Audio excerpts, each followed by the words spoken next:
Hi everyone, it's great to be back here again. Tomorrow we'll continue with our laws of Shabbat. We're with the laws of the candles. Today we're going to discuss through lesson 34 and hopefully have time for 35, blessing again over the candles. And there are two major customs. Number one, we all know that a major rule of Jewish law is that before you do a commandment, for example, before I'm putting on my tefillin in the morning, or before I do any kind of mitzvah, we always bless first, and then we move over to the action of doing the mitzvah. It's really, in Hebrew, it's over l'asiyah, in moving over to the action. So the same way is a custom of the famous Shulchan Aruch, Rav Yosef Karo, in the 1400s, 15th century, and he says that first a person should make the blessing over the candles, the woman, and as it's a custom that they light the candles, and after blessing, they should light the candles. That's the custom of also the famous Rabbi Ovadia Yosef, of blessed memory, Zecher Tzadik Livracha, who passed away a few years ago. He was a former chief rabbi of Israel, and so those who follow that custom, mainly the Sephardic Jews, would bless first and then light the candles.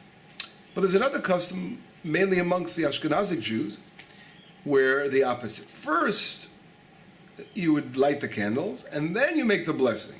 What is the blessing? Baruch atah Hashem Elokeinu melech haolam asher kiddushanu b'mitzvotav v'tzivanu ladlik ner shel Shabbat. Bless you, God, the King of the universe, who has commanded us with the mitzvah of lighting the candle of Shabbat. So this blessing would be said only after lighting. First you light the candles, and then make the blessing according to this second custom, which is the custom of the Raman, the Ashkenazic custom. There are other Sephardic Jews that have this custom, the Chida, Iraqian Jews, Moroccan Jews, the Ben Ish Chai, as well, would first light the candles and then make the blessing.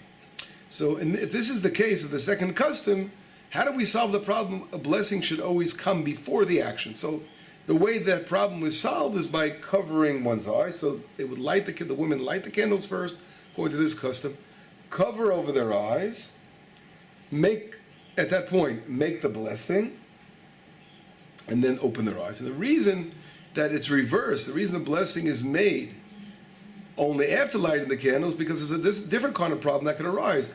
The minute they say, Shabbat, bless you Hashem, who commanded us to light candles, the Shabbat candles, so with that statement, they're accepting the Shabbat upon themselves.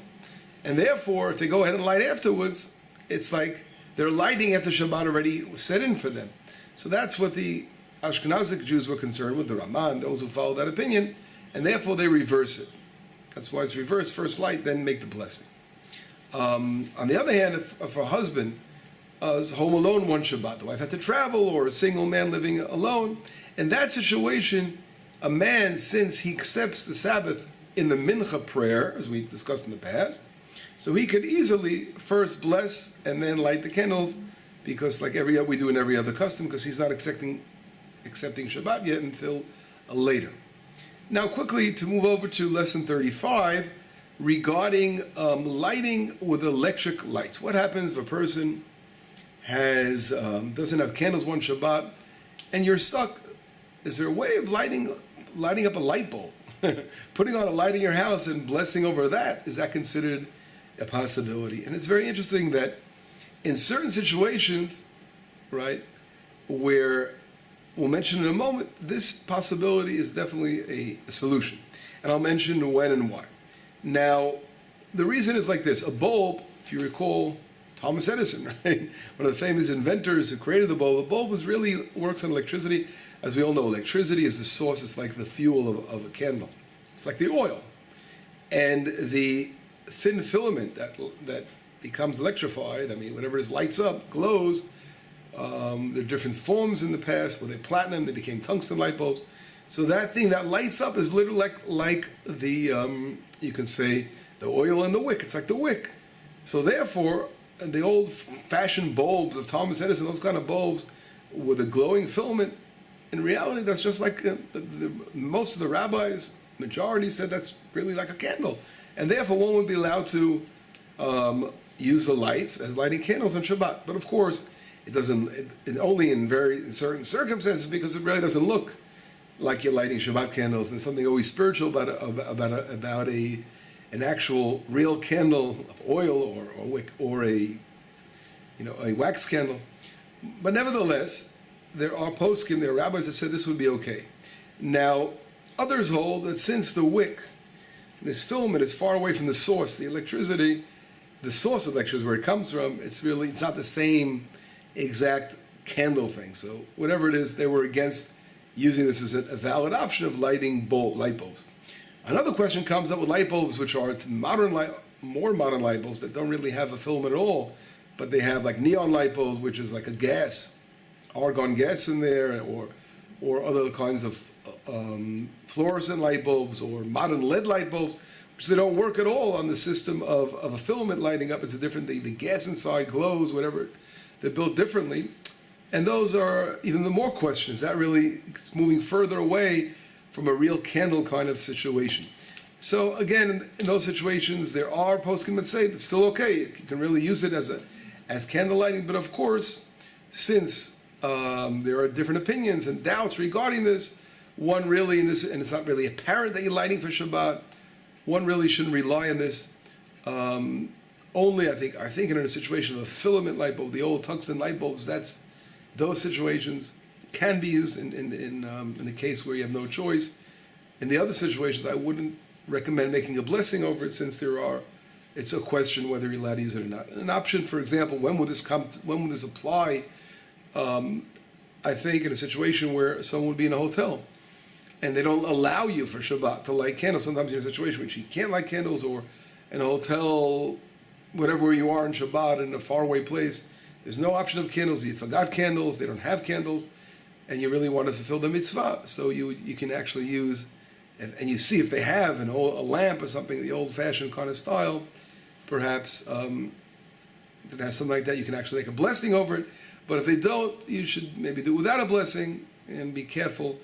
As we mentioned before, if you can compare the neon lights or lights that work on gas. Although, again, as I mentioned, there are certain rabbis that even allow one to bless on a neon type of bulb, a gas bulb as well.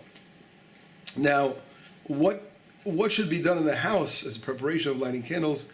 Getting back to another question, for example, we have in the house regular lights that work on light bulbs, and then we go ahead and light candles.